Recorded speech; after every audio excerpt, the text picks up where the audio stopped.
आप सब लोगों का बहुत बहुत स्वागत है। जैसे कि आप लोग देख रहे होंगे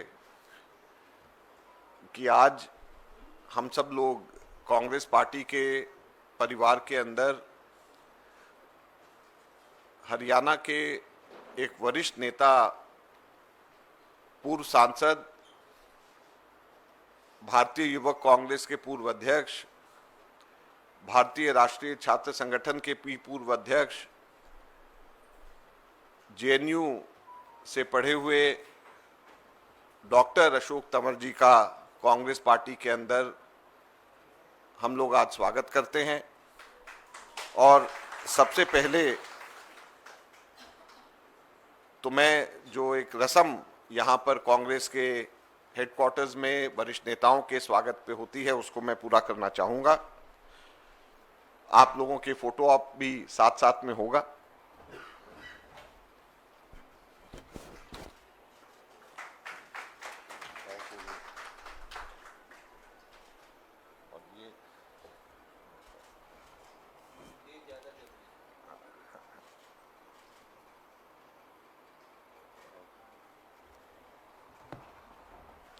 और ये संविधान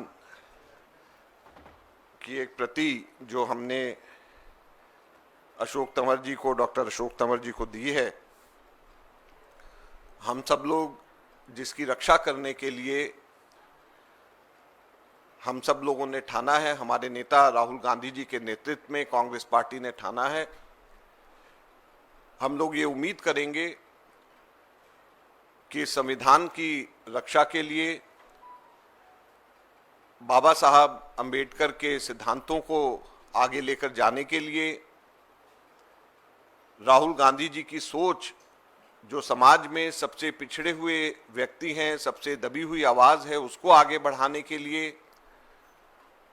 डॉक्टर अशोक तंवर जी के आने से यह प्रयास कांग्रेस पार्टी का और राहुल गांधी जी की प्रयास और कोशिशों को और मजबूती और बल मिलेगा।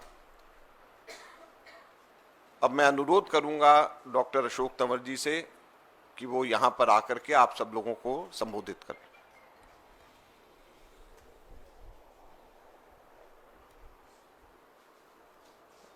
हमारे एआईसीसी के ट्रेजरर आदरणीय अजय माकन जी, सभी हमारे पत्रकार, छायाकार, प्रिंट इलेक्ट्रॉनिक मीडिया के साथीगण, सभी आपके माध्यम से हरियाणा के मेरे बड़े बुजुर्गों को, माताओं बहनों को, युवा साथियों को, सबको मेरा नमस्कार। और आप सब जानते हैं कि मेरे राजनीतिक जीवन की शुरुआत कांग्रेस पार्टी से हुई, कांग्रेस के झंडे के तले हुई और छात्र जीवन से हमने शुरुआत करी।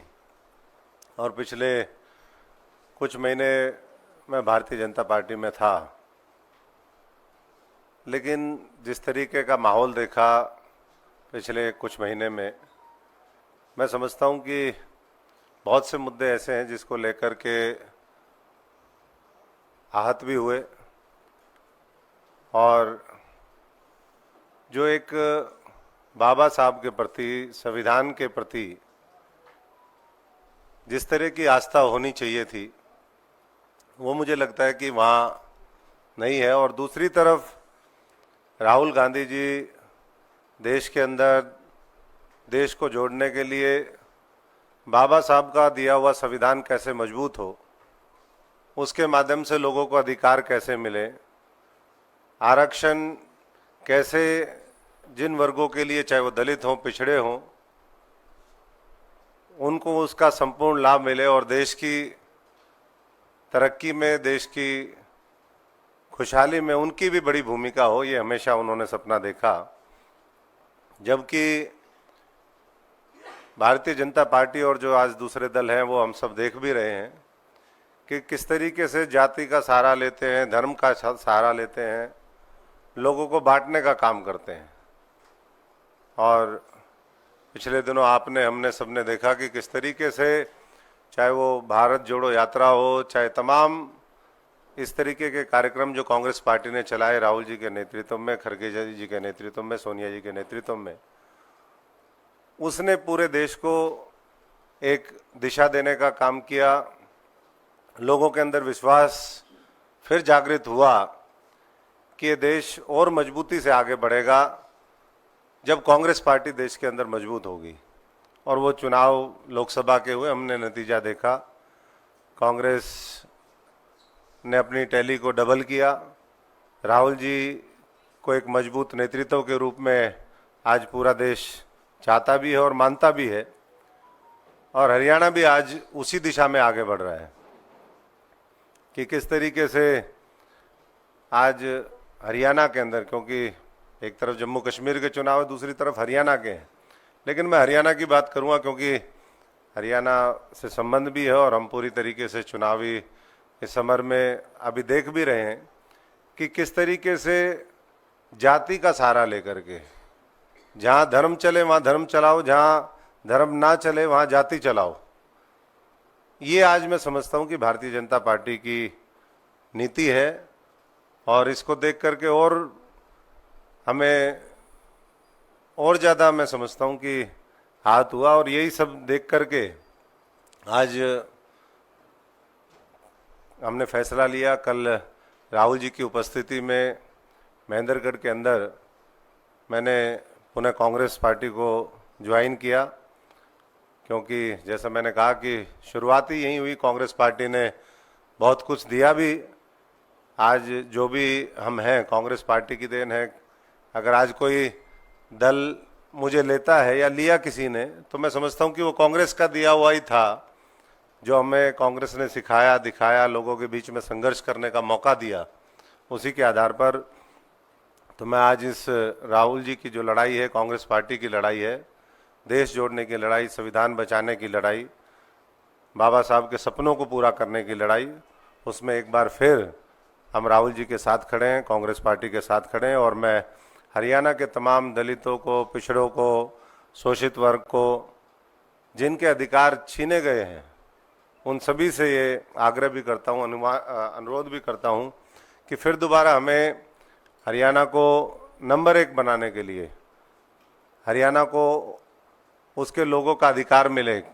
हमने सबने देखा, हमारी तो लगातार लड़ाई रही, उस समय भी जो आज का सत्ता पक्ष है उसके खिलाफ, चाहे वो किसान आंदोलन हो, चाहे युवाओं की बात हो, चाहे कोई भी वर्ग हो। तो मैं सभी से एक बार फिर अनुरोध करूंगा कि पूरा हरियाणा, कल हरियाणा के अंदर वोटिंग होनी है, पूरी मजबूती से अपने एक एक वोट का जो बाबा साहब ने संविधान के माध्यम से अधिकार दिया है, उसका सदुपयोग करके एक बड़ा जनादेश पूरे देश में, जिसका मैसेज आए, पूरे दुनिया में मैसेज आए, ऐसा जनादेश देने का काम करें। क्योंकि ये हरियाणा वीरों की धरती है, पहलवानों की धरती है, जवानों की धरती है, और जब हरियाणा कोई चीज़ सोच लेता है तो मैं समझता हूँ कि करके दिखाता। पिछले लोकसभा चुनाव में भी वही हुआ, और इस बार बहुत बड़े बहुमत के साथ एक बार फिर हरियाणा में कांग्रेस की सरकार बनेगी। सबका धन्यवाद। अब 3 सवाल सिर्फ मैं लूंगा। हाँ, प्रदीप जी। प्रदीप। Thank you. अशोक तंवर जी, आपकी जो वापसी हुई है, घर वापसी हुई है कांग्रेस में, बीजेपी ने सवाल उठाए हैं और ये कहा है कि कुछ खास फर्क नहीं पड़ेगा। आपको तो टिकट भी दिया गया था लोकसभा का, लेकिन आपने एक बार फिर अवसरवादिता दिखाई, ये आरोप लगाए गए हैं। देखिए, अगर अशोक तंवर अवसरवादिता दिखाने वाला होता तो भारतीय जनता पार्टी में 5 साल पहले चले जाते। तो इसलिए मैं इस मंच से, क्योंकि आज हम पॉजिटिव नोट के साथ शुरुआत करना चाहते हैं, मैं ये नहीं कहना चाहूँगा कोई नकारात्मक बात, लेकिन भारतीय जनता पार्टी खुद जानती है कि अशोक तंवर नहीं आ रहा वहाँ पर भारतीय जनता पार्टी आ रही है, भारतीय जनता पार्टी की नीति आ रही है। हाँ जी।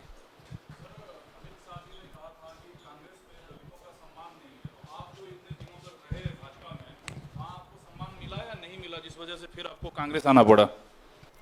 देखिए, अगर सम्मान होता तो मैं समझता हूँ वहाँ तो बेकदरी होती है, संविधान की बेकदरी है, दलित नेताओं की बेकदरी है, और दलितों नहीं, जो भी शोषित है, पीड़ित है, जिसको अपने अधिकारों की जरूरत है, उसके वो अधिकार छीने जाते हैं। इधर आखिरी। तंवर साहब, आप बस वहां से पहले बेकदरी हुई आपकी, कांग्रेस से तो नाराज होकर आप दूसरी पार्टी में गए, अब बीजेपी से बेकदरी होकर फिर यहाँ आए हैं, तो ये माना जाए कि आगे आपकी गारंटी रहेगी कि जैसे कांग्रेस गारंटी देती है, आपकी क्या गारंटी आगे की?